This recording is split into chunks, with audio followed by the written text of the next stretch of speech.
নমস্কার, দেখছেন কলকাতা টিভি। আপনাদের সঙ্গে আমি মধুবন্তী। শুরু করছি 4টের চারদিক। আর এই মুহূর্তের সব থেকে গুরুত্বপূর্ণ খবরে নজর রাখবো। বিকাশ ভবনে চাকরি প্রার্থীদের সঙ্গে শিক্ষামন্ত্রীর যে বৈঠক ছিল 11ই ডিসেম্বরের পর আজ 22শে ডিসেম্বর যে বৈঠক হওয়ার কথা ছিল সেই বৈঠক শেষ হয়েছে।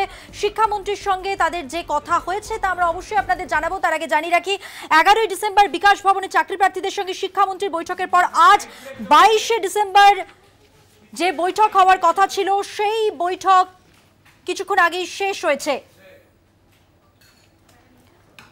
আমরা জানি কলকাতার মেয়ো রোডে গান্ধী মূর্তির পাদদেশে গত প্রায় 3 বছর ধরে ধর্নায় বসে রয়েছেন স্কুলের চাকরি প্রার্থীরা এবং তাদেরই প্রতিনিধি দলের সঙ্গে। এর আগে আমরা দেখেছি বিকাশ ভবনে 11ই ডিসেম্বর বৈঠক করেন শিক্ষামন্ত্রী। সেখানে চাকরি প্রার্থীদের হয়ে কথা বলেন কুণাল ঘোষ। অন্যদিকে সরকারের পক্ষ থেকে যারা উপস্থিত ছিলেন, আজকেও তারা উপস্থিত রয়েছিলেন শিক্ষা সচিব মনীষ জৈন, মধ্যশিক্ষা পর্ষদের সভাপতি এবং এসএসসির চেয়ারম্যান। এবং ওই বৈঠকের পর আমরা দেখেছিলাম যে তারা বেরিয়ে এসে বলেছিলেন, অর্থাৎ চাকরি প্রার্থী যারা তারা বেরিয়ে এসে বলেছিলেন তারা খুশি এবং তারা জেনেছেন মুখ্যমন্ত্রী চান তাদের নিয়োগ দেওয়া হোক। বৈঠক শেষে চাকরি প্রার্থীরা বলেছিলেন যে সেদিনের সেই বৈঠক অর্থাৎ 11ই ডিসেম্বরের সেই বৈঠকে তারা বুঝতে পেরেছিলেন বিভিন্ন দপ্তরগুলির মধ্যে যোগাযোগের সমস্যা হচ্ছিল, কিন্তু আর সেই সমস্যা নেই। মুখ্যমন্ত্রী আইনি জট কাটিয়ে নিয়োগের নির্দেশ দিয়েছেন।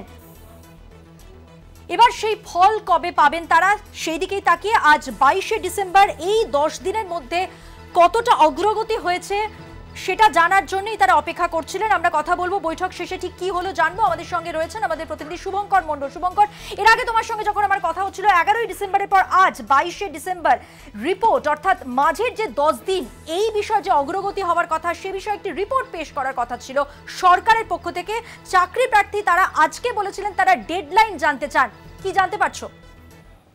দেখো, তোমার জানিয়ে রাখি এই মুহূর্তে সব থেকে গুরুত্বপূর্ণ খবর এবং দর্শকদের জানিয়ে রাখি যে বৈঠক 2টো থেকে শুরু হয়েছিল, এখন 4টে অতিক্রম হয়ে গিয়েছে, অর্থাৎ 2 ঘন্টা অতিক্রম হওয়ার পর যে বৈঠক সেই বৈঠকে কিন্তু একটি আশু সমাধান করা সম্ভব হয়েছে সরকারের তরফ থেকে। বিশেষ করে শিক্ষা দপ্তরের তরফ থেকে বলা হয়েছে যে ফেব্রুয়ারির মধ্যে অর্থাৎ 1 ফেব্রুয়ারির মধ্যে কিন্তু এই যে সমস্যা এই সমস্যার জট কাটানো হবে। এবং শুধু তাই নয়, নিয়োগের ক্ষেত্রে অগ্রগতি করতে চাইছে সরকার, সেই দিকে তাকিয়ে কিন্তু যাবতীয় ব্যবস্থাপনা তারা খতিয়ে দেখবেন। তা কোথায় কোথায় মূলত এই মুহূর্তে সমস্যা রয়েছে তুমি জানো যে ইতিমধ্যে সুপ্রিম কোর্টে মামলা চলছে, যেহেতু সিবিআই এর হয়েছিল এবং সেইখানে দাঁড়িয়ে স্বাভাবিকভাবে সুপ্রিম কোর্টে মামলা হয়। সেই মামলা যেহেতু চলছে সেইখানে দাঁড়িয়ে সরকারের আগের দিন যে বৈঠক করেছিল বা শিক্ষা দপ্তর যে বৈঠক করেছিল 11ই ডিসেম্বর, সেখান থেকে কিন্তু আরো একটি বিকল্প দিন অর্থাৎ 22 তারিখ বা 22শে ডিসেম্বর আজকের দিন ধার্য করা হয়েছিল বৈঠকে। সেই রকম ভাবে দুপুর 2টো নাগাদ বৈঠক শুরু হয়। তৃণমূলের মুখপাত্র যদিও তিনি জানিয়েছেন যে তিনি আজকে চাকরি প্রার্থী, বঞ্চিত চাকরি প্রার্থী বলা যেতে পারে, তাদের শুভানুধ্যায়ী হিসাবেই তিনি এখানে এসেছেন। এবং স্বাভাবিকভাবে কিন্তু এসএসসি চেয়ারম্যান, মধ্যশিক্ষা পর্ষদের সভাপতি, স্কুল শিক্ষা সচিব তারা প্রত্যেকে উপস্থিত এখানে ছিলেন বৈঠকে। এবং তোমায় জানিয়ে রাখি ফেব্রুয়ারি মাসের 1 ফেব্রুয়ারির মধ্যে বলা হচ্ছে যে সমস্যার আশু সমাধান করা হবে, অর্থাৎ এই যে জট নিয়োগের ক্ষেত্রে যে জট সেই জট কাটানো সরকার অগ্রগতি করবে বলেই কিন্তু তাদেরকে জানানো হয়েছে। চাকরি প্রার্থীরা বেরিয়ে এলে সেখানে বিষয়টি কিন্তু আরো স্পষ্ট হয়ে যাবে সেই বিষয়টি। কিন্তু এই মুহূর্তে সব থেকে গুরুত্বপূর্ণ খবর অর্থাৎ শুভঙ্কর, তাহলে আমরা এটা ভাবতেই পারি যে ডেডলাইন যেটা চাইছিলেন চাকরি প্রার্থীরা সেই ডেডলাইন 1 ফেব্রুয়ারির মধ্যে সমাধানের আশ্বাস দেওয়া হলো তাদের। একেবারে ডেডলাইন তারা জানিয়ে গিয়েছিলেন ঢোকার সময় যে তাদের ডেডলাইন দিয়ে দেওয়া হোক, বলা হোক যে কতদিনের মধ্যে এই যে জট নিয়োগের যে জট সেই জট কাটানো যেতে পারে। সরকারের তরফ থেকে বিশেষ করে শিক্ষা দপ্তরের তরফ থেকে কিন্তু আজ স্পষ্ট করে দেওয়া হয়েছে। তাদেরকে একটা সূত্র মারফত যদি জানতে পারছি যে 1 ফেব্রুয়ারির মধ্যে কিন্তু এই জট কাটানোর অগ্রগতি করবে সরকার এবং জট যাতে কেটে যায় সেই দিক থেকে যাবতীয় যা করণীয় তাদের তরফ থেকে করা হবে এবং এই নিয়োগ যাতে এই বঞ্চিত চাকরি প্রার্থীদের দেওয়া যায় সেই দিকে তারা কিন্তু অগ্রগতি করবে। যদি আমরা জানি যে এর আগে এক্সট্রা পোস্ট বা বলা যেতে পারে সুপার নিউমারি পোস্ট তৈরি করে নিয়োগের চিন্তা ভাবনা সরকারের ছিল, কিন্তু তাতে জল ঢেলে দেওয়া যখন সেটি মামলা হয়ে যায় সেটির বিরুদ্ধে কলকাতা হাইকোর্টে সেই মামলা, তারপরে সিবিআই নির্দেশ এবং এই নিয়োগ সংক্রান্ত বিষয়ে সিবিআই হওয়াতে কিন্তু স্বাভাবিকভাবে মামলা সুপ্রিম কোর্ট পর্যন্ত করা। গত 1000 দিনের ওপরে যেখানে তারা রাস্তায় বসেছিলেন, আজ তারা এখানে বিকাশ ভবনে এই 2 দফার যে বৈঠক হলো 11 তারিখ এবং আজ 22 তারিখ কিন্তু দেখা যাচ্ছে তাদের বৈঠকে তাদেরকে আশ্বাস দেওয়া হয়েছে যে 1 ফেব্রুয়ারির মধ্যে এই যে সমস্যা বা এই জট কাটিয়ে ফেলা হবে এবং তারপর কিন্তু নিয়োগ প্রক্রিয়া দিকে সরকার ধীরে ধীরে এগোবে বলে আমরা জানতে পারছি। শুভঙ্কর, তুমি আমাদের সঙ্গে থাকো। এই মুহূর্তের অত্যন্ত গুরুত্বপূর্ণ খবর যা আপনাদের জানাচ্ছি, 11ই ডিসেম্বরের পর 22শে ডিসেম্বর দুটি পরপর বৈঠকের পর 10 দিনের যে অগ্রগতির রিপোর্ট, সেই রিপোর্ট পেশের সঙ্গে সঙ্গে এমনটাও সরকারের পক্ষ থেকে জানিয়ে দেওয়া হলো এই বৈঠকে চাকরি প্রার্থীদের যে ডেডলাইন 1 ফেব্রুয়ারি, অর্থাৎ 1 ফেব্রুয়ারির মধ্যে নিয়োগের ক্ষেত্রে কোথায় কোথায় সমস্যা রয়েছে তা খতিয়ে দেখা হবে এবং খতিয়ে দেখে সমাধান বের করে জট খোলার সম্ভাবনা, অর্থাৎ যে ডেডলাইনের জন্য চাকরি প্রার্থীরা আজকে বলছিলেন বৈঠকে ঢোকার মুখে, আমাদের প্রতিনিধিকে তিনি জানিয়েছিলেন, তারা সেই জায়গা থেকে যেটা বোঝা যাচ্ছে যে 1 ফেব্রুয়ারি সেই ডেডলাইন, অর্থাৎ 1 ফেব্রুয়ারির মধ্যে নিয়োগের ক্ষেত্রে কোথায় কোথায় সমস্যা আছে তা খতিয়ে দেখে তার সমাধান করা হবে। কথা বলবো, আমাদের সঙ্গে রয়েছেন আমাদের প্রতিনিধি শুভঙ্কর মণ্ডল। শুভঙ্কর, তাহলে 11ই ডিসেম্বর যে বৈঠক হয় সেখানে যেটা ওনারা বলেন, চাকরি প্রার্থীর তরফ থেকে যেটা বলা হয় যে তারা খুশি, তারা জেনেছেন মুখ্যমন্ত্রী চান তাদের নিয়োগ দেওয়া হোক এবং তারপর মাঝের যে 10 দিন অগ্রগতির ক্ষেত্রে কতটা ফলপ্রসূ হয়েছে, অর্থাৎ রিপোর্টে অগ্রগতির দিকটা কতটা খতিয়ে দেখা হয়েছে, কি বলছেন চাকরি প্রার্থীরা, তাদের সঙ্গে কি কথা হলো? দেখো, অবশ্যই তারা এই মুহূর্তে তোমরা জানিয়ে রাখি যে তারা আরেকটি বৈঠক কুণাল ঘোষের সঙ্গে এই মুহূর্তে তারা করছেন। তিনি যদিও তৃণমূলের মুখপাত্র নন, তাদের শুভানুধ্যায়ী হিসাবে তিনি এখানে যোগ দিয়েছিলেন বৈঠকে। গতদিনের বৈঠকেও তিনি ছিলেন এবং তিনিও কিন্তু জানিয়েছিলেন যে বৈঠকের মাধ্যমে তাদের যে সমস্যার যদি সমাধান করা যায় তার থেকে ভালো আর কিছুই হতে পারে না। এবং মুখ্যমন্ত্রীকে আমরা দেখেছি বারবার এই নিয়োগ সংক্রান্ত বিষয়ে তিনি কিন্তু করজোরে এর আগেও জানিয়েছিলেন যে মামলাগুলো করার আগে দয়া করে যেন ভাবা হয় যে এই মামলার জন্যই কিন্তু এই মামলার প্যাচেই প্রচুর চাকরি প্রার্থী তাদের কিন্তু নিয়োগ আটকে যাচ্ছে। ফলে রাজ্যের শিক্ষা ব্যবস্থাতে এতটা চাপ পড়ছে, ফলে এই যাবতীয় দিকগুলো নিয়ে যখন চাকরি প্রার্থীরা রীতিমতো তাদের কপালে চিন্তায় ভাঁজ, তারা যখন দীর্ঘদিন ধরে তারা এইভাবে রোদ বৃষ্টিতে বিক্ষোভ প্রদর্শন করেছেন, আন্দোলন করেছেন, অবস্থানে বসেছেন, সেই কারণে স্বাভাবিকভাবেই যখন সমাধানের পথ বেরিয়েছে 11ই ডিসেম্বরের আলোচনা এবং তারপর আজ দ্বিতীয় দিনের যে আলোচনা, সেই আলোচনায় তাদের একটাই কিন্তু মূল দাবি ছিল যে এইবার অন্তত পক্ষে সরকার তথা শিক্ষা দপ্তরের তরফ থেকে একটা ডেডলাইন দিয়ে দেওয়া যে অমুক তারিখ বা অমুক দিনের মধ্যে এই সমস্যার সমাধানের অগ্রগতি করবে সরকার। সেরকমটাই কিন্তু আজকে আমরা সূত্র মারফত জানতে পারছি যে সেরকমটাই কাজেই কিন্তু এগিয়েছে সরকার এবং তাদেরকে 1 ফেব্রুয়ারির মধ্যে অর্থাৎ 31শে জানুয়ারি অর্থাৎ 1 ফেব্রুয়ারি এই যে দিনগুলি তার মধ্যেই কিন্তু একবারে হাতে গোনা আমরা দেখতে পাচ্ছি যে 30 থেকে খুব বেশি হলে 35 কি 36 দিন তার মধ্যে যাবতীয় সমস্যার সমাধান করার দিকে সরকার কিন্তু এগোবে এবং অগ্রগতি করবে এবং যাতে সমস্যার সমাধানে আশু সমাধান হয় সেদিকেও কিন্তু তারা লক্ষ্য রাখবে বলে আমরা জানতে পারছি। এবং মধুমন্ত্রী তোমায় জানিয়ে রাখি যে চাকরি প্রার্থী যারা তারা কিন্তু এই মুহূর্তে বেরিয়ে আসছেন এবং তারা এখানে এসে বলবেন, একেবারে তারা তৈরি হয়ে আছেন, কেননা যে বৈঠক চলছিল সেই বৈঠক ইতিমধ্যেই শেষ হয়েছে। ফলত তাদের মুখ থেকে আমরা এই মুহূর্তে শুনতে পাবো যে তারা ঠিক কি ভেতরে আরো আলোচনা হলে, কেননা 1 ফেব্রুয়ারির মধ্যে সমস্যা সমাধান হবে সেটা কিন্তু এরকম ভাবে স্পষ্ট আবার যে সূত্র মারফত আমরা জানতে পারছি না, সেই বিষয়টি কিন্তু আমরা স্পষ্ট করলাম দর্শকদের সামনে। তবে তাদের মুখ থেকে এই মুহূর্তে কিন্তু আরো জানার বিষয় রয়েছে যে কি সরকার কোন কোন দিকগুলোকে মূলত তাদের সঙ্গে আলোচনা করে সেই সমাধানের পথ বের করার চেষ্টা করছে, সেদিকেও কিন্তু অবশ্যই তাদের সঙ্গে আলোচনা হয়েছে। এবং যেটি আমি বলছিলাম যে কুণাল ঘোষের সঙ্গেও সরকারের সঙ্গে আলোচনার পর এসএসসি চেয়ারম্যান যাবতীয় যারা ছিলেন তাদের সঙ্গে আলোচনার পর কিন্তু তারপর তারা আমরা দেখলাম যে কুণাল ঘোষের সঙ্গে বৈঠক হয়েছে এবং এই মুহূর্তে তারা কিছুক্ষণের মধ্যে তারা বিকাশ ভবনের যে কনফারেন্স হলে তাদের বৈঠক চলছিল সেখান থেকে বেরিয়ে এসে সংবাদ মাধ্যমের সামনে তারা বক্তব্য রাখবেন বলে আমরা জানতে পারছি। এবং আর কিছুক্ষণের মধ্যে সেই বৈঠক কিন্তু তারা সংবাদের সামনে কিন্তু তারা সাংবাদিক বৈঠকে যোগ দেবেন বলে জানা যাচ্ছে। শুভঙ্কর, তুমি আমাদের সঙ্গে থাকো, তুমি যেমনটা আমাদের জানালে, দর্শকদের যেমনটা জানালে, অর্থাৎ বেরিয়ে এসছে মধুমন্ত্রী, তারা বেরিয়ে এসছেন, চাকরি প্রার্থীরা বেরিয়ে এসছেন এবং একেবারে ক্যামেরা সংবাদ মাধ্যমের সামনে তারা এই মুহূর্তে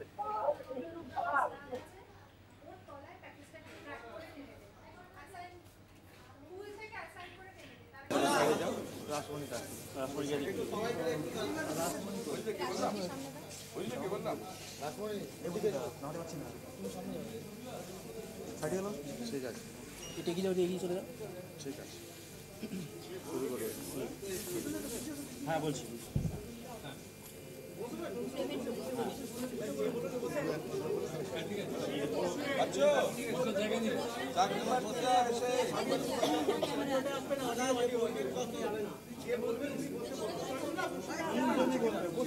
তিনজনই বলবে, জোরে বলছি, অসুবিধা নেই। জোরে বলছি। বিষয়টা হচ্ছে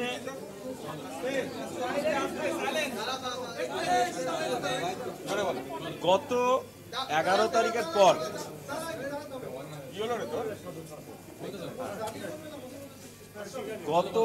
তারিখের পর আজকে আবার মিটিং হলো।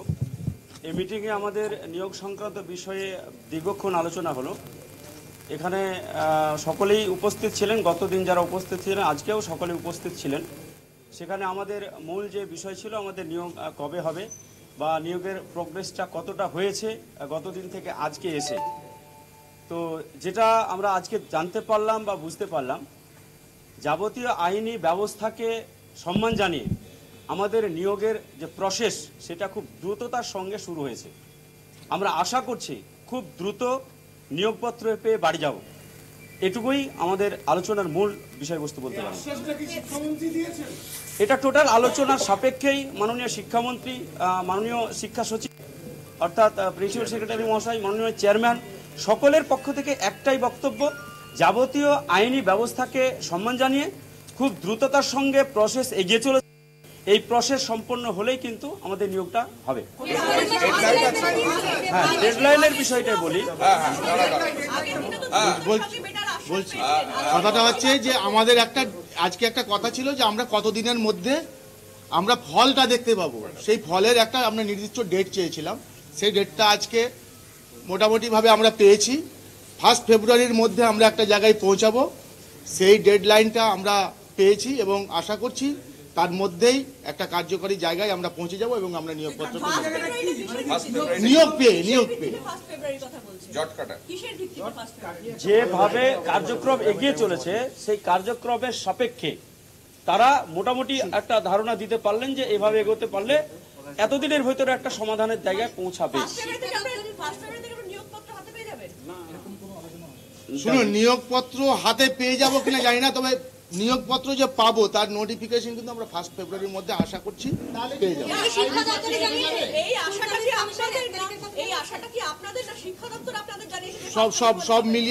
সব মিলিয়েই আমরা সেই ডেটটাই পেয়েছি। সেটা কিভাবে হবে শুনুন, আইনি জটিলতা কিভাবে কাটবে বা কিভাবে উনারা করবেন সেটা সম্পূর্ণ উনাদের নিজস্ব ব্যাপার। আইন বিশেষজ্ঞ উনাদের আছে, আমাদের নেই। আমরা সাধারণ চাকরি প্রার্থী, আমরা একটা ডেডলাইন পেয়েছি, আমরা একটা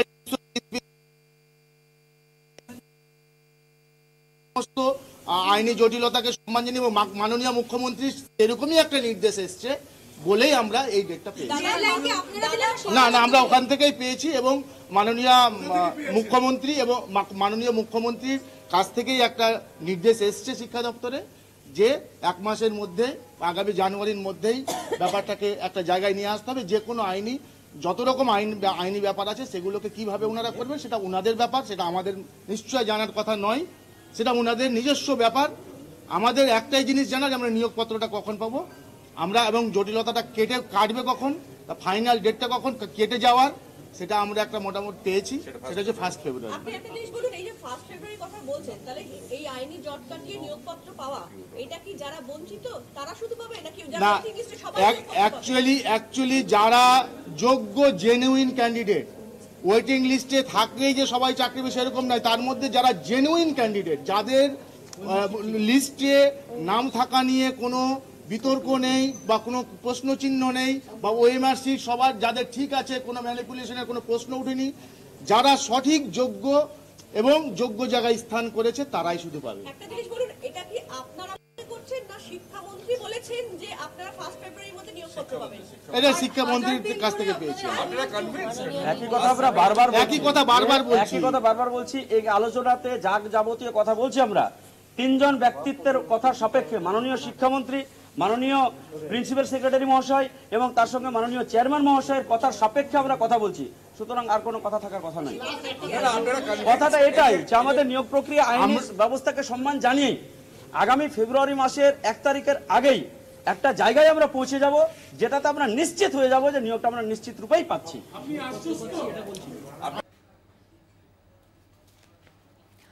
1 ফেব্রুয়ারি ডেডলাইন পেয়ে গেছি আমরা। আর কি কি বললেন চাকরি প্রার্থীরা সাংবাদিকদের মুখোমুখি হয়ে আপনাদের শোনালাম। এই খবরের দিকে অবশ্যই আমাদের নজর থাকবে, অন্যান্য খবর রয়েছে, ফিরছে একটা বিরতির পর, তাই কোথাও যাবেন না, সঙ্গে থাকবেন। ফিরে এলাম বিরতির পর। বিকাশ ভবনে শিক্ষামন্ত্রীর সঙ্গে বৈঠকের পর চাকরি প্রার্থীরা সাংবাদিকদের মুখোমুখি হয়ে কি বলছেন শুনুন। সম্পূর্ণ আলোচনা বলা ঠিক হবে না, আমাদের বিষয়টা আমরা বলতে পারি। কেন আদেশ হয়ে গেছে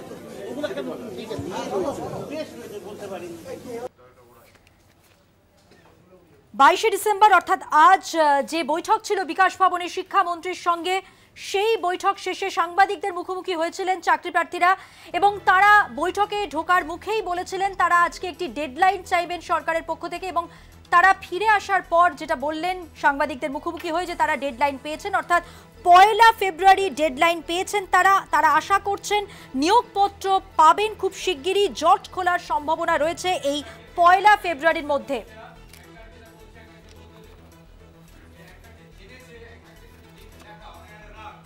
ডেডলাইন 1 ফেব্রুয়ারি। বিকাশ ভবনে শিক্ষামন্ত্রীর সঙ্গে বৈঠকের পর চাকরি প্রার্থীরা যে ডেডলাইন পেলেন তা হলো 1 ফেব্রুয়ারি। এই 1 ফেব্রুয়ারির মধ্যে তারা যেটা বলছেন, তারা আশা করছেন যে তারা যাতে নিয়োগপত্র নিয়ে বাড়ি যেতে পারেন, বাড়ি ফিরতে পারেন, সেই সম্ভাবনা কিন্তু তৈরি হয়ে গেছে। অর্থাৎ 11 ডিসেম্বর যে বৈঠক হয়েছিল সেই বৈঠকের পর তারা বলেছিলেন তারা খুশি, মুখ্যমন্ত্রীর নির্দেশে নিয়োগ খুব তাড়াতাড়ি হবে এবং এই 10 দিনের মধ্যে যে অগ্রগতি হবে এই নিয়োগের প্রক্রিয়ার ক্ষেত্রে তারা 22 ডিসেম্বর সেই অগ্রগতির রিপোর্ট তারা পাবেন। এবং এক্ষেত্রে যেটা দেখা যাচ্ছে যে 22 ডিসেম্বর অর্থাৎ 10 দিনের মাথায় তারা জানতে পারছেন যে ডেডলাইন তারা চেয়েছিলেন 1 ফেব্রুয়ারি, সেই ডেডলাইন তাদের দেওয়া হলো। এবং এই ডেডলাইন সেই ডেডলাইন যেখানে এই মাঝের দিনগুলো অর্থাৎ প্রায় 35 থেকে 36 দিন সমস্ত আইনি জটিলতা অর্থাৎ নিয়োগের ক্ষেত্রে কোথায় কোথায় আইনি জটিলতা রয়েছে, নিয়োগপত্র পাওয়ার ক্ষেত্রে কোথায় জটিলতা রয়েছে, সেইগুলো সমাধান করা হবে। এবং তারা যেটা বলছেন সরকারের পক্ষ থেকে তাদের আশ্বাস দেওয়া হয়েছে যে এই 1 ফেব্রুয়ারির মধ্যেই তারা বুঝতে পারবেন যে তারা নিয়োগপত্র নিয়ে কবে বাড়ি ফিরবেন। ঠিক ডেডলাইন যেটা তারা চেয়েছিলেন বৈঠকে ঢোকার আগে, সেই ডেডলাইন তারা পেয়ে গেছেন। প্রথমেই বেরিয়ে এই কথাই বললেন চাকরি প্রার্থীরা সাংবাদিকদের মুখোমুখি হয় এবং পাশাপাশি তারা এটাও বলছেন যে তাদের দাবি যে এবারে একেবারে যোগ্য প্রার্থী যারা অর্থাৎ নিয়োগের ক্ষেত্রে যারা সম্পূর্ণভাবে যোগ্য তারাই যাতে নিয়োগপত্র পান সেই দিকটাও দেখা হবে সরকারের পক্ষ থেকে। সব মিলিয়ে যে ডেডলাইনের আশায় আজকের এই বৈঠক ছিল, চাকরি প্রার্থীরা তাদের যারা প্রতিনিধিত্ব করছিলেন তারা বেরিয়ে এসে সাংবাদিকদের মুখোমুখি হয়ে বললেন 1 ফেব্রুয়ারি সেই ডেডলাইন। এবং এই ডেডলাইনের মধ্যে কি কি হবে, সরকারের পক্ষ থেকে কি বলা হয়েছে যে আইনি প্রক্রিয়া যে রয়েছে এবং যেখানে যেখানে জটিলতা নিয়োগের ক্ষেত্রে তার সমাধান করা হবে এবং অন্তত নিয়োগপত্র কবে পেতে পারেন তারা সে বিষয়ে একটা দিন তারা পাবেন। ডেডলাইন এটাই যে সমাধানের দিকেই তারা এগোচ্ছেন, অগ্রগতি হয়েছে নিয়োগের ক্ষেত্রে, তারা খুশি। আমরা আরো বিস্তারিত জানবো, কথা বলবো আমাদের প্রতিনিধি শুভঙ্কর মণ্ডলের সঙ্গে। শুভঙ্কর, আমরা দেখলাম বিকাশ ভবনে বৈঠকের পর যখন সাংবাদিকদের মুখোমুখি হলেন চাকরি প্রার্থীরা, তারা যেটা বলছেন যে তারা খুশি এই বৈঠকে, কারণ তারা যে ডেডলাইন চেয়েছিলেন সেই ডেডলাইন 1 ফেব্রুয়ারি সেটা কিন্তু ঘোষিত হলো। দেখো এইটা কিন্তু একেবারেই, এবং আমরা কলকাতা টিভির তরফ থেকে এই খবর তুলে যেরকম ধরলাম, একই সঙ্গে চাকরি প্রার্থীদের মুখ থেকেও বিষয়টা স্পষ্ট হলো এবং তারা কিন্তু এটিতে বেজায় খুশি। কেননা যতদিন যাবৎ যে নিরলস চেষ্টা লড়াই যেটি গান্ধী মূর্তির পাদদেশে তারা করে আসছিলেন তার বলা যেতে পারে একটা আশু সমাধান হলো এবং সেই লড়াইয়ের হয়তো এবার অন্ত হবে বা সমাপ্তি ঘটবে। কেননা তারা জানাচ্ছেন তারা আন্দোলন চালিয়ে গেলেও সরকার নিয়োগ দিতে যেভাবে প্রস্তুত হয়েছে এবং যে প্রক্রিয়া তারা ইতিমধ্যে তাদের মুখ থেকে জানিয়েছে, যেমন শহীদুল্লাহ, যেমন অভিষেক, যেমন আমরা দেখলাম যে রাসমণি পাত্র যিনি নিজের চুল কামিয়ে ফেলেছিলেন, তারা কিন্তু স্পষ্ট জানালেন যে মুখ্যমন্ত্রী মমতা বন্দ্যোপাধ্যায়ের তরফ থেকে একটি নির্দেশ এসেছিল যে অবিলম্বে আইনি জটিলতা কাটিয়ে, আইনি জট কাটিয়ে 1 ফেব্রুয়ারির মধ্যে বা যত দ্রুত সম্ভব 1 মাসের মধ্যে সমস্যার সমাধান করতে হবে। এবং সেই কাজটি করতে গিয়েই কিন্তু দেখা গেল যে চাকরি প্রার্থীদের সঙ্গে আলোচনা প্রসঙ্গে দ্বিতীয় ব্যাপার সেখানে আশু সমাধান হলো এবং এটি তারা চাইছেন, অর্থাৎ সরকার চাইছিলেন তাদের নিয়োগ দিতে। কারণ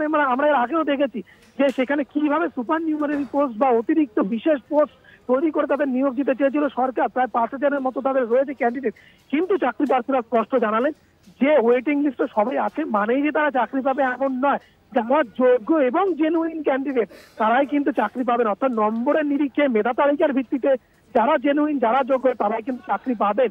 এবং এখানে কিন্তু অবশ্যই স্পষ্ট মধুমন্তী যে এই যে লড়াই, সেই লড়াইয়ের মধ্যে তারা যে আজকে একটা ফল পাচ্ছেন এটি তাদের লড়াই, তারা বলছেন বারবার। এবং আজকে যে আলোচনা হয়েছে সেই আলোচনা থেকে কিন্তু একটা আশু সমাধান হয়েছে যে 1 ফেব্রুয়ারির মধ্যে এদের যে সমস্যা সেই সমস্যাগুলো কাটানো হবে, আইনি জটিলতা কাটানোর প্রক্রিয়া চলবে। এবং তারা এতটাই আশাবাদী, তারা জানাচ্ছেন যে 1 ফেব্রুয়ারি অনেকটা বেশি দিন, হয়তো তার আগেও এতে অগ্রগতি হতে পারে। এবং নোটিফিকেশন অর্থাৎ নিয়োগের ক্ষেত্রে তারা নিয়োগপত্র না পেলেও বিজ্ঞপ্তিতে প্রকাশিত হয়, যে বিজ্ঞপ্তির মাধ্যমে নিয়োগ প্রক্রিয়া শুরু হয়, সেই বিজ্ঞপ্তির বা বলা যেতে পারে সেই নোটিফিকেশন কিন্তু সরকার করবে বা এসএসসি করবে বলেই তারা আশাবাদী এবং তারা ব্যাপকভাবে আশায় বুক বাঁধছেন এটি নিয়েই। শুভঙ্কর, তোমাকে একটু বিরত করছি। আমাদের সঙ্গে এই মুহূর্তে টেলিফোন লাইনে রয়েছেন আইনজীবী বিকাশ রঞ্জন ভট্টাচার্য। বিকাশ রঞ্জন বাবু, আজকে যে বৈঠক ছিল শিক্ষামন্ত্রীর সঙ্গে চাকরি প্রার্থীদের, সেই বৈঠক শেষে বেরিয়ে এসে চাকরি প্রার্থীরা যেটা বললেন, যে ডেডলাইনের আশায় তারা আজকে গিয়েছিলেন বৈঠকে যোগদান করতে, সেই ডেডলাইন তারা পেয়েছেন 1 ফেব্রুয়ারি। এবং নিয়োগের ক্ষেত্রে যে আইনি জটিলতা রয়েছে সেগুলো সমাধান করে 1 ফেব্রুয়ারির মধ্যে কিন্তু নিয়োগ ক্ষেত্রে যে প্রক্রিয়া তা কিন্তু অগ্রগতি হবে এবং নিয়োগপত্র নিয়ে তারা কবে বাড়ি ফিরবেন সেটাও কিন্তু বোঝা যাবে। কালকেই করা যায়, সরকার থেকে ঘোষণা করে দিক যে সমস্ত নিয়োগ হয়েছে সব বাতিল, কেন সব বেআইনি নিয়োগ, দুর্নীতিমূলক নিয়োগ, এবং বাতিল করে দিয়ে ফ্রেশ মেধাভিত্তিক নিয়োগ করে দিন। এই জন্য তো 1 ফেব্রুয়ারি অপেক্ষা করার দরকার নেই, এটা একদিনেই করা যায়। আরেকটা ভাওতা, এই অসুস্থ এতদিন ধরে ছেলে মেয়েগুলো বসে আছে, তাদের কাছে ভাওতার পর ভাওতা দিয়ে এই সরকার ভাওতাবাদ সরকার হিসেবে নিজেকে প্রতিষ্ঠিত করতে চাইছে। অনেক ধন্যবাদ কথা বলার জন্য। আইনজীবী বিকাশ রঞ্জন ভট্টাচার্যের সঙ্গে আমরা কথা বললাম। যে প্রসঙ্গে আমরা ছিলাম, আজ যে বিকাশ ভবনে যে বৈঠক হয়েছে, অর্থাৎ শিক্ষামন্ত্রীর সঙ্গে চাকরি প্রার্থীদের যে বৈঠক, সেই বৈঠকের শেষে চাকরি প্রার্থীরা কি বললেন, তারা যে ডেডলাইন পেলেন 1 ফেব্রুয়ারি নিয়ে, তাদের বক্তব্য আপনাদের সামনে আমরা তুলে ধরলাম। সাংবাদিকদের মুখোমুখি হয়ে তারা এটাই বলেছেন যে এই 1 ফেব্রুয়ারি জট কাটানো হবে এবং নিয়োগের ক্ষেত্রে কোথায় কোথায় সমস্যা রয়েছে সরকারের পক্ষ থেকে তা খতিয়ে দেখা হবে।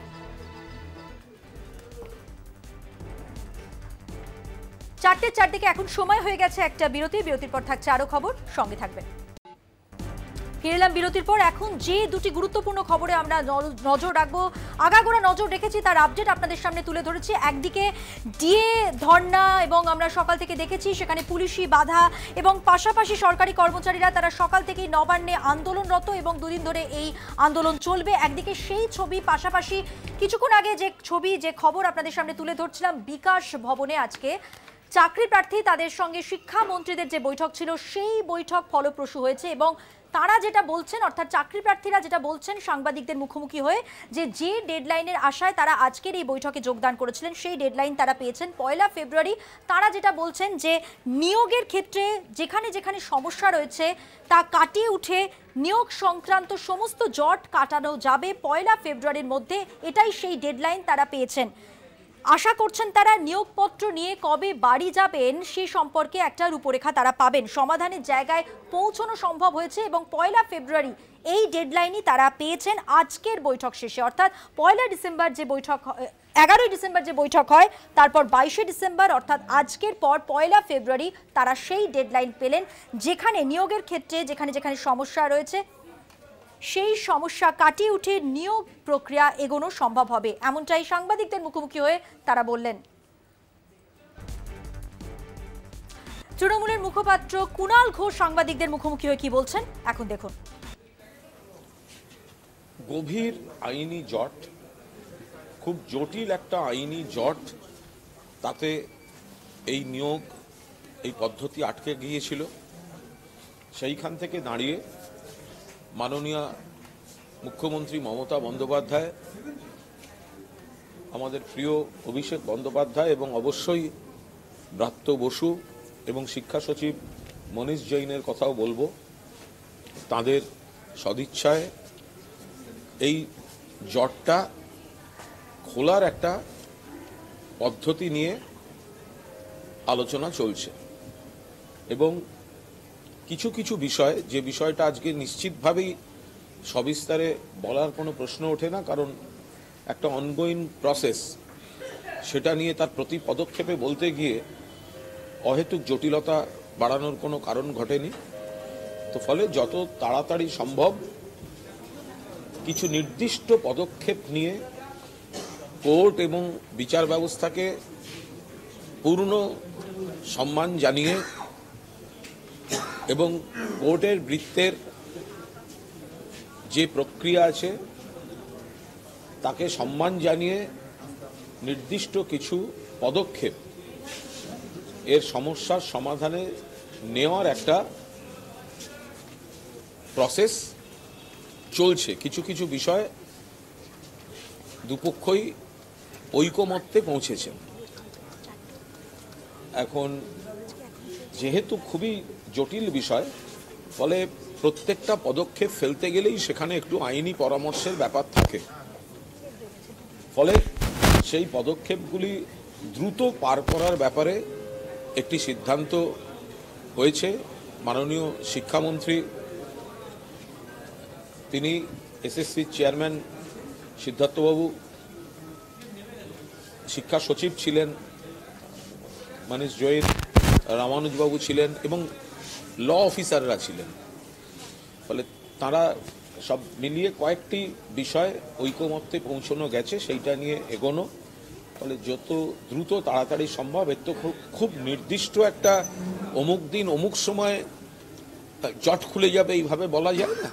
তবু ওনারা আন্দোলনকারীরাও বলেছেন যাতে 31শে জানুয়ারির মধ্যে এই প্রসেসটা কমপ্লিট করে নেওয়া যায়, তারা বলেছেন।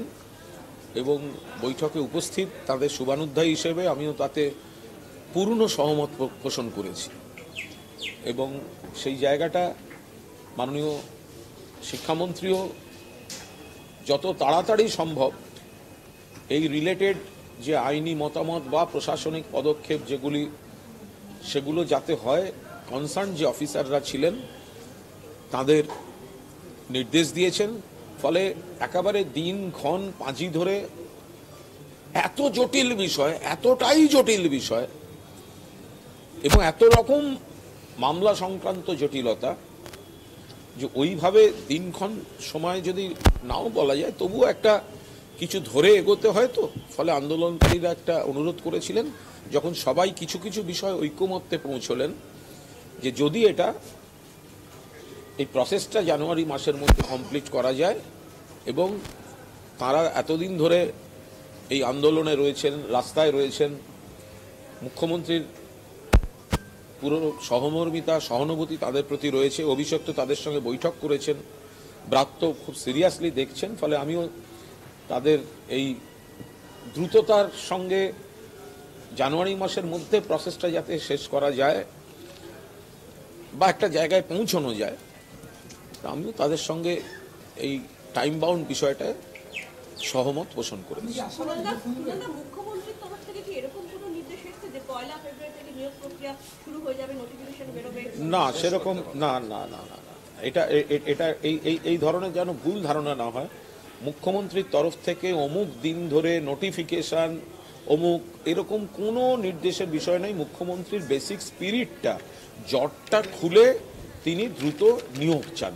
এবার জটটা যে কোথায় কোথায় কোথায় কোথায় আটকে আছে, এত রকম জট, সেগুলো যারা কাজ করছেন এই ফিল্ডে তারাই বুঝতে পারেন। ফলে সেটা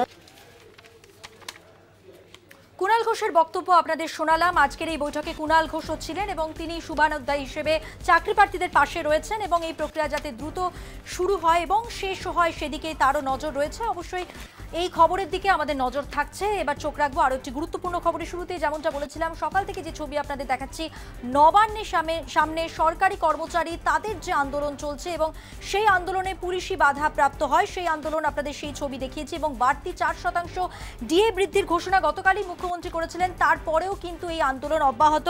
প্রধান বিচারপতি ডিভিশন বেঞ্চের দ্বারস্থ রাজ্য সরকার এবং আবেদনে সাড়া দিয়ে সংগ্রামী যৌথ মঞ্চের ধর্নার সময় কমিয়ে দেয় আদালত। যেটা জানা যাচ্ছে যে আজকের পর কাল অর্থাৎ 23শে ডিসেম্বর বিকেল 4টে পর্যন্ত বেঁধে দেওয়া হয়েছে ধর্নার সময়। কোর্টের নির্দেশ মেনে শর্ত সাপেক্ষে ধর্নার অনুমতি ডিভিশন বেঞ্চের। বৃহস্পতিবার রাত থেকেই আমরা দেখেছি নবান্ন বাস স্ট্যান্ডে ধর্না আন্দোলনকারীরা শুরু করেছিলেন তাদের আন্দোলন, এবং সেই আন্দোলন কিভাবে বাধাপ্রাপ্ত হয়, সময়ের সঙ্গে সঙ্গে ঠিক কী পরিস্থিতি দাঁড়ায়, সেই ছবি আপনাদের সামনে আমরা তুলে ধরেছি।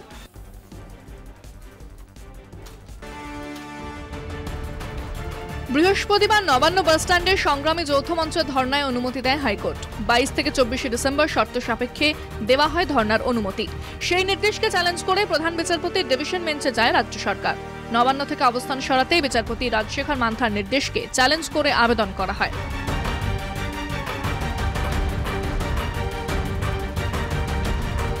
তবে অন্যত্র অবস্থান বিক্ষোভের আর্জি খারিজ করে ডিভিশন বেঞ্চ। নবান্ন বাসস্ট্যান্ডেই সংগ্রামী যৌথ মঞ্চের ধর্নার অনুমতি দেওয়া হয়।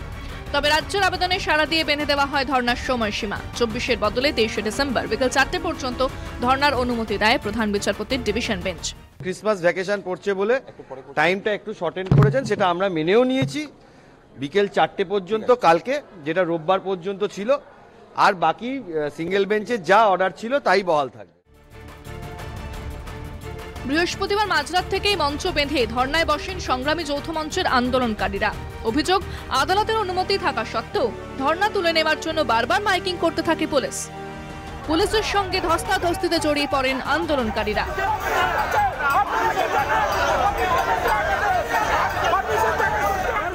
আগামী জানুয়ারি মাসের শেষ দিকেও আবার সফল ধর্মঘট হবে যদি সরকার না মেটায়, এবং এই ইতিহাসগুলো রচিত হবে।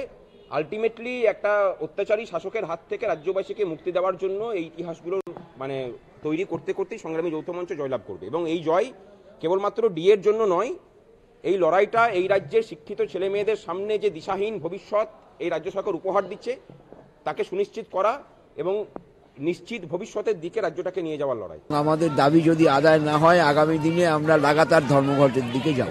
রাজ্যে ডিএ ঘোষণায় সন্তুষ্ট হতে পারেনি যৌথ মঞ্চের আন্দোলনকারীরা। কেন্দ্রের হারে মহার্ঘ ভাতা ও নিয়োগের দাবিতেই তারা অনড়। রাজ্য এবং কেন্দ্রের মহার্ঘ ভাতায় এখনো 36% ফারাক রয়েছে। কলকাতা টিভি। কথা বলবো আন্দোলন মঞ্চের ঠিক সামনে থেকে রয়েছেন আমাদের প্রতিনিধি কল্লোল মণ্ডল, তার সঙ্গে। কল্লোল, এই মুহূর্তে কি ছবি আমরা দেখেছি? আন্দোলন মঞ্চে আইনজীবী বিকাশ রঞ্জন ভট্টাচার্য এসেছিলেন, আর কারা কারা এলেন, এই মুহূর্তে কি ছবি সেখানকার? দেখো, এই মুহূর্তে নবান্নে বাস স্ট্যান্ডে আন্দোলন চলছে। ধর্ণা অবস্থান ও বিক্ষোভ সমাবেশ তারা বলছেন, এবং একটা ডায়াস তৈরি করা হয়েছে, সেখানে একের পর এক আন্দোলনকারীরা তারা নিজেদের মতন করে বক্তব্য রাখছেন। তবে যে ডায়াসটা করা হয়েছে সেটা কিন্তু নবান্নের দিকে মুখ করে, অর্থাৎ এই যে ওভারব্রিজ রয়েছে, ওভারব্রিজের যে পাগুলো রয়েছে, যাতে নবান্ন থেকে তাদের যে আন্দোলনটা দেখা যায় ঠিক সেই পজিশনে তাদের ডায়াসটা করা হয়েছে। অর্থাৎ আন্দোলনকারীরা বলছেন নবান্ন থেকে যেন দেখা যায় এমনভাবে তারা আন্দোলনটা করছেন। আজকে এই মঞ্চে এসছেন বিকাশ রঞ্জন ভট্টাচার্য আইনজীবী এসছেন কৌস্তব বাগচি। তবে সন্ধ্যার কাছাকাছি আসার কথা রয়েছে বিরোধী দলনেতা শুভেন্দু অধিকারী। এটা আন্দোলনকারীরা বলছেন শুভেন্দু অধিকারী এখানে আসবেন, তিনি বক্তব্য রাখবেন। তবে তার আগে আন্দোলনকারীরা নিজেদের মতন করে গান বাজনা, বিভিন্ন রকমের পথনাটিকা এবং বিভিন্ন রকমের তারা আন্দোলনে এক একটা করে কৌশল উপরেখা তারা করেই যাচ্ছেন, অর্থাৎ মঞ্চস্থ করে যাচ্ছেন। আগামী দিন বিকেল 4টে পর্যন্ত কোর্টের নির্দেশ রয়েছে, সেই 4টে পর্যন্ত তারা আন্দোলন করবেন এবং রাত জেগেই তারা লাগাতার এই আন্দোলন করে যাবেন। তার জন্য কিন্তু তাদের জন্য লেপ, বালিশ এবং ত্রিপল এসছে, অর্থাৎ ঠান্ডার হাত থেকে তাদের যাতে কোনো রকমের অসুবিধা না হয় তার জন্য তারা নিজেদের মতন করে ব্যবস্থা করে নিয়েছেন। এবং তারা একটা কথা বলছেন যে 4% দিয়ে কেন? মুখ্যমন্ত্রীকে জবাব দিতে হবে। আর 36% দিয়ে কোথায় গেল? আমরা যদি দিতে হয় তাহলে 40% দিয়ে যে বকেয়া রয়েছে সেই বকেয়া দিয়ে সম্পূর্ণটা দিতে হবে। শুধু তাই নয়, আরও 3টি তাদের দাবি রয়েছে। মেন দাবি একটা স্থায়ীকরণ, ইচ্ছাকৃতভাবে যে বদলি করা হয় সেই প্রতিহিংসামূলক বদলি সেটা প্রত্যাহার করতে হবে, এবার চুক্তিভিত্তিকটা তুলে দিতে হবে। এই যে মোট 4টি দাবি, সেই 4টি দাবিতে তারা এতদিন ধরে শহীদ মিনারের পাদদেশে আন্দোলন করছিলেন। সেই আন্দোলনের ঢেউ একেবারে রাজ্যের মসনদ অর্থাৎ নবান্নের ঠিক অদূরে বাস স্ট্যান্ডে তারা সেই আন্দোলনের ঢেউ নিয়ে এসছেন এবং সুন্দর একটা তারা গানও বেঁধেছেন যে এতদিন ধরে তারা আন্দোলন করছেন, তপ্ত করে ফেলেছেন এই শহীদ মিনার, সেই শহীদ মিনারের আন্দোলনের ঢেউটা আজ নবান্নের অদূরে বাস স্ট্যান্ডের কাছে তারা আন্দোলনটা আনতে পেরেছেন। এখানেই তাদের সাকসেস বলে তারা দাবি করছেন এবং তারা বলছেন মুখ্যমন্ত্রীর যে দম্ভ, সেই দম্ভ ভেঙে 144 ধারা জারি উপেক্ষা করেই কোর্টের রায় মেনেই তারা অর্থাৎ তারা যেটা মনে করছেন যে এই যে নবান্নের সামনে, বাস স্ট্যান্ডের সামনে নবান্নের যে এই আন্দোলন তারা আনতে পেরেছেন, এইখানে তারা সফল। পাশাপাশি তুমি যেমনটা বললে বিকাশ রঞ্জন ভট্টাচার্যর পাশাপাশি বিরোধী দলনেতা শুভেন্দু অধিকারীতে আরও আসার কথা আমরা শুনলাম তোমার বক্তব্য। আপাতত ধন্যবাদ তোমাকে কল্লোল।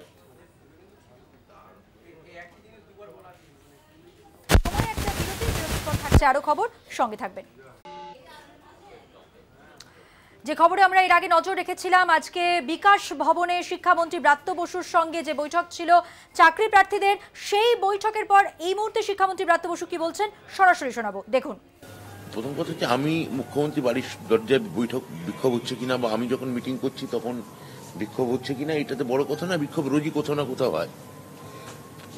ইনসিডেন্টালি আমি সেই সময় মিটিং করছি, ইনসিডেন্টালি মুখ্যমন্ত্রী ওই সময় বাড়িতে আছেন কি নেই আমি জানি না। তা বিক্ষোভ কিছু কিছু রাজনৈতিক দলের প্ররোচনা কোথাও না কোথাও চালানোর চেষ্টা হচ্ছে। 2021 সালের আগেও হয়েছে, 2021 সালের পরেও হচ্ছে। আমার ধারণা যখন আমি এখান থেকে রাজনৈতিক কথা বলতে চাই না, কিন্তু তবু বলছি, যখন 24-এ দেখা যাবে যে প্রায় 3 থেকে 4 ঘরের কোঠায় তৃণমূল কংগ্রেস আসন পেয়ে গেছে, হয়তো বিক্ষোভ তারপরেও কোনো প্ররোচনা থাকবে। সেই প্ররোচনাকে স্বাগত জানাই, সেই ইনসিডেন্টকে স্বাগত জানাই। সেই ধরনের যে যাকে বলে একটু ফুঁচিয়ে দেওয়া, একটু উস্কে দেওয়া, এগুলো তো গণতন্ত্রের অঙ্গ, এটা তো গণতান্ত্রিক শর্ত মেনেই হয়। কে না জানে এ কথা। আজকে শুভেন্দু অধিকারী সুকান্ত মজুমদার বলছেন অশ্বডিম্ব, আর এই সমস্যা তো মিটবে না, কারণ সরকারই তো সমস্যা। এবং উনি শুভেন্দু অধিকারী তো রীতিমতো একটা হিসেব দিয়ে বলছেন যে মুখ্যমন্ত্রী আমাকেই বলতেন না, একটা চাকরি দিলে 25,000 টাকা বেতন দিতে হয়, আর এই 25,000 টাকায় 50টা বাড়িতে 500 জনকে দিলে 200 ভোট পাওয়া যায়। মুখ্যমন্ত্রীর সঙ্গে ওনার কি কথা হয়েছে আমি বলতে পারবো না। আমাদের সরকারের সময় 2011 সাল থেকে আমি আপনাকে হিসেব করে দেখাতে পারি যে কত নিয়োগ হয়েছে, এবং কোনো শিক্ষকের এখন অবধি কোনো মাইনে বন্ধ হয়নি। মাসের 1 তারিখেই তারা মাইনে পান। তারপর সেখানে সমস্যা থাকতে পারে, যেখানে কোর্ট কেস হয়েছে, কিছু প্যানেল বাতিল হয়েছে, সেটা পরবর্তী ক্ষেত্রের কথা।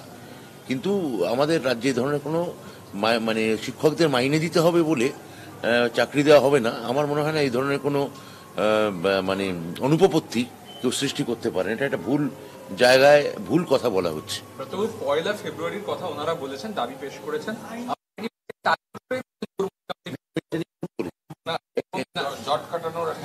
এই মুহূর্তে বলেছি ওইটা, যে আমি ওইভাবে কোনো দিনক্ষণ আমার পক্ষে এইভাবে বলা সম্ভব নয়।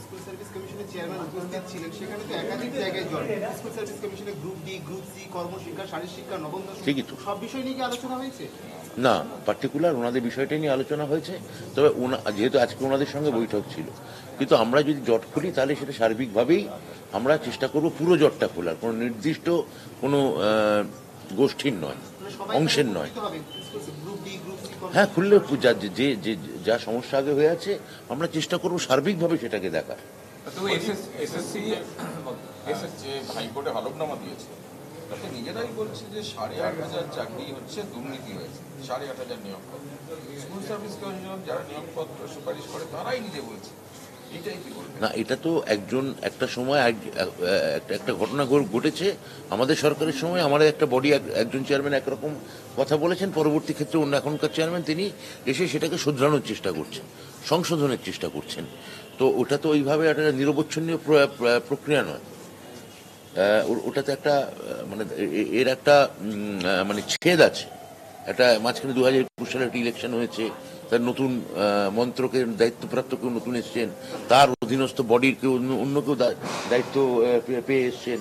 এটা তো একটা ওইভাবে কন্টিনিউটি নিশ্চয়ই আছে। আবার সেটা বাস্তব, সেটা সত্য, আবার তার মধ্যে একটা ছেদ আছে, সেটাও সত্য। 8,500 চাকরিতে দুর্নীতি হয়েছে, বেনিয়ম হয়েছে, এটা খোদ এসএসসি স্বীকার করছে আদালত। এসএসসি নিয়ে কথা বলতে পারবে। Thank you.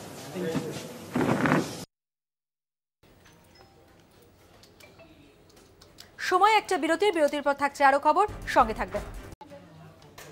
ফিরে এলাম বিরতির পরে। আর এবার যেখানে খবরের নজর রাখবো, অর্জুন সিং এর ভাইপো পাপ্পু সিং গ্রেফতারিতে ব্যারাকপুর শিল্পাঞ্চলে তৃণমূলের দ্বন্দ্ব প্রকাশ্যে এবং তৃণমূল বিধায়ক সোমনাথ শ্যামের মদতেই গ্রেফতার করা হয়েছে পাপ্পুকে, দাবি তৃণমূলেরই একাংশের। এবং যেটা জানা যাচ্ছে যে শুক্রবার সকাল থেকে উত্তাল ব্যারাকপুর, পাপ্পুকে গ্রেফতারির প্রতিবাদে রাস্তায় নেমে বিক্ষোভ দেখান তৃণমূলের কয়েকজন এবং এই নিয়েই কিন্তু জেলার যে নেতৃত্ব তার মধ্যে কিন্তু যথেষ্ট অস্বস্তির অবস্থা হয়েছে।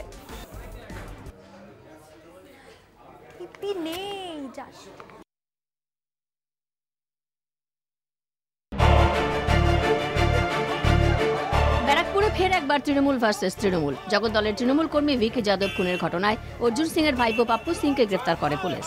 আর তারপরে তৃণমূল কংগ্রেসের গোষ্ঠীদ্বন্দ্ব প্রকাশ্যে এসেছে। পাপ্পুর আইনজীবী এবং দলের একাংশের দাবি অন্যায়ভাবে তাঁকে গ্রেফতার করেছে পুলিশ। পাপ্পুর গ্রেফতারির পর রাস্তায় নেমে বিক্ষোভ দেখান তৃণমূল কর্মী সমর্থকদের একাংশ। জগদ্দলের বিধায়ক যে দুদিন আগে তৃণমূল কংগ্রেসে এসছে, যে কখনো তৃণমূলটাই করেনি, সেই দুদিনের লোক এসে বারবার পুলিশকে প্রভাবিত করে সঞ্জিত সিংয়ের নাম ওরফে পাপ্পু সিংয়ের নাম বারবার করে পুলিশ প্রশাসনের কাছে বলে গেছে এবং পুলিশ প্রশাসন তাতে প্রভাবিত হয়ে তাকে ওখানে আটকেছে। কিন্তু আশ্চর্য ব্যাপার, ছবিগুলো দেখুন আপনারা, প্রতিটা সময় প্রতিটা ছবিতে দেখুন এই পঙ্কজ সিং থেকে শুরু করে যত ক্রিমিনাল, সমস্ত ক্রিমিনালের সঙ্গে কার ছবি রয়েছে? সোমনাথ শ্যাম। কোথাও মালা পরাচ্ছে, কোথাও জন্মদিনে কেক কাটছে, কোথাও ভাইয়ের বিয়েতে তারা অ্যাশ করছে, গল্প করছে। প্রতিটা ক্ষেত্রে এটা বেশি দিনের ছবি না। জগদ্দলের রাজনীতিতে সাংসদ অর্জুন সিং এবং বিধায়ক সোমনাথ শ্যামের দ্বন্দ্ব নতুন নয়। 8ই ডিসেম্বর ভাটপাড়া পুরসভার সামনে জগদ্দল বিধায়ক সোমনাথ শ্যাম প্রতিবাদ সভা করেন। সেখানে অর্জুন সিং এর বিরুদ্ধে প্রত্যক্ষ ও পরোক্ষভাবে খুনের অভিযোগ করেন তিনি। তৃণমূল কর্মী ভিকি যাদব খুনের ঘটনায় সোমনাথ শ্যাম অর্জুন সিং এর পরিবারকে নিশানা করার পর থেকে দলের দুই নেতার দ্বন্দ্ব ফের মাথাচাড়া দেয়। पार्टी में हमको लिए अभिषेक बनर्जी, ममता बनर्जी, अब कैफियत कौन मांग रहा है? पोल्ट्री मुर्गा। कैफियत कौन मांग रहा है? पोल्ट्री मुर्गा। अगर डीएनए देखा जाए इस पोल्ट्री मुर्गे का तो डीएनए फेल हो जाएगा, मशीन फेल हो जाएगा। এখানেই শেষ নয়। অর্জুনের ভাইপো পাপ্পু সিং এর গ্রেফতারি নিয়ে একেবারে সম্মুখ সমরে অর্জুন এবং সোমনাথ শ্যামের অনুগামীরা। জায়েজ কোনোদিন তৃণমূল কংগ্রেস করেনি, যে কখনো তৃণমূল কংগ্রেসের সামনেও আসেনি, সেই ব্যক্তি আজকে আমাদের এমএলএ হয়েছে। এটা আমাদের কাছে দুর্ভাগ্যের। এবং অর্জুন সিং যে 2 বছর ছিলেন না, তার মাঝখানে এই সমস্ত গঙ্গায় নোংরার আবির্ভাব হয়েছে। এদেরকে আমরা তীব্র ধিক্কার জানাচ্ছি এবং পুলিশ প্রশাসনকে বলবো, আপনারা নিরপেক্ষভাবে, আপনারা আইনসম্মতভাবে আপনারা অ্যারেস্ট করলে মেমো দিন এবং সোমনাথ সিংকেও আপনি জেরা করুন, ডাকুন। এখানকার একজন জননেতা, আমি এখানকার বিধায়ক, আমি রাস্তাঘাটে চলে বেড়াই, মানুষের কাছে পৌঁছাই, মানুষের কাজে, মানুষের দুঃখে, মানুষের সুখে আমি সব জায়গায় পৌঁছাই। সেই সময় কে আমার ফটো তুললো ডায়ে বায়ে, এটা দেখা আমার কাজ নয়, আর সেটা দিয়ে প্রমাণ হয় না। যদি প্রমাণ হতো তাহলে পাপ্পুকেই কেন ডাকলো, অন্য কাউকে কেন ডাকলো না পুলিশ কমিশনার? এইসব বলে বজরং ভাজরং কথা বলে কারোর ছবি দেখিয়ে ইচ্ছায় পার পাওয়া যাবে না। অর্জুন, তুমি যতই চালাকি করো, তোমার এবার ধরা ভরে গেছে। পাপ্পু সিং গ্রেফতারিতে আড়াআড়ি ফাটল জগদ্দলের তৃণমূল শিবিরে। সোমনাথ শ্যামের প্ররোচনাতেই গ্রেফতার করা হয়েছে পাপ্পু সিংকে, এমনই দাবি অর্জুন অনুগামীদের। লোকসভা ভোটের আগে দলের গোষ্ঠী কোন্দলে ব্যারাকপুর শিল্পাঞ্চলে অস্বস্তি বেড়েছে তৃণমূলের। ব্যারাকপুর থেকে শুভ্রজিৎ সিং এর রিপোর্ট, কলকাতা টিভি। আর এবার সরাসরি কথা বলবো, আরো বিস্তারিত জানবো। আমাদের সঙ্গে রয়েছেন আমাদের প্রতিনিধি শুভজিৎ সিং। শুভজিৎ, প্রকাশ্যে বাগবিদণ্ডায় জড়িয়ে পড়ছেন দুই দলনেতা, সেক্ষেত্রে স্বাভাবিকভাবেই জেলা নেতৃত্ব অস্বস্তিতে। কি বক্তব্য জেলা নেতৃত্বের? দেখো, এখনো পর্যন্ত ব্যারাকপুর সাংগঠনিক জেলার যিনি সভাপতি রয়েছেন বিধায়ক তাপস রায়, তিনি জানিয়েছেন যে এর আগে যে ঘটনাগুলি ঘটেছিল, অর্থাৎ 8ই ডিসেম্বর এবং 10ই ডিসেম্বর যে দুখানা সভা হয়েছিল কেন্দ্রীয় সরকারের বঞ্চনার বিরুদ্ধে, সেই সভা থেকে একে অপরের বিরুদ্ধে, অর্থাৎ বিধায়ক ভার্সেস সাংসদ, এই একে অপরের বিরুদ্ধে যে তোপ দেখেছিলেন, সেই ঘটনা নিয়ে কিন্তু ইতিমধ্যেই বসা হবে। কিন্তু বিধানসভা অধিবেশন চলছিল, একদিকে যে সংসদীয় অধিবেশন চলছিল, সেই কারণে বসা হয়নি। কিন্তু ভিকি যাদবের খুনের ঘটনায় বারবার কিন্তু মঞ্চ থেকে বিধায়ক সোমনাথ শ্যাম একটাই বক্তব্য রেখেছিলেন যে পাপ্পু সিং এই ঘটনার সঙ্গে সরাসরিভাবে যুক্ত রয়েছেন এবং সেই ঘটনার যা সিসিটিভি ফুটেজ সমস্ত কিছু নাকি পুলিশের কাছে রয়েছে, পুলিশ গ্রেপ্তার করছে না। বারবার একই কথা বলার পরে গতকাল পাপ্পু সিংকে ডাকা হয় ব্যারাকপুরের কমিশনারেটের যে গোয়েন্দা বিভাগ রয়েছে সেখানে। সে গোয়েন্দা বিভাগে দেখে তাকে জিজ্ঞাসাবাদ করা হয় এবং জিজ্ঞাসাবাদের পরে তাকে গ্রেপ্তার করা হয়েছে। সাংসদ অনুগামী যারা রয়েছেন তারা আজকে সকাল থেকে কখনো ব্যারাকপুর কোর্টের সামনে কখনো বা সাংসদের বাড়ির সামনে বারবার করে হাতে প্ল্যাকার্ড নিয়ে একটি কথা বলতে থাকেন যে বিধায়কের কথাকেই মান্যতা দিয়েছে ব্যারাকপুর পুলিশ কমিশনারেটের সিপি এবং তার জেরেই কিন্তু গ্রেপ্তার করা হয়েছে পাপ্পু সিংকে। অপরদিকে পুলিশের তরফ থেকে যা খবর আসছে যে পুলিশ তার নিজের কাজ করেছে, অর্থাৎ দোষী হিসাবেই কিন্তু মান্যতা দেওয়া হয়েছে এই ব্যারাকপুরের সাংসদ অর্জুন সিং এর ভাইপো পাপ্পু সিংকে এবং তার কারণে তাকে গ্রেপ্তার করা হয়েছে।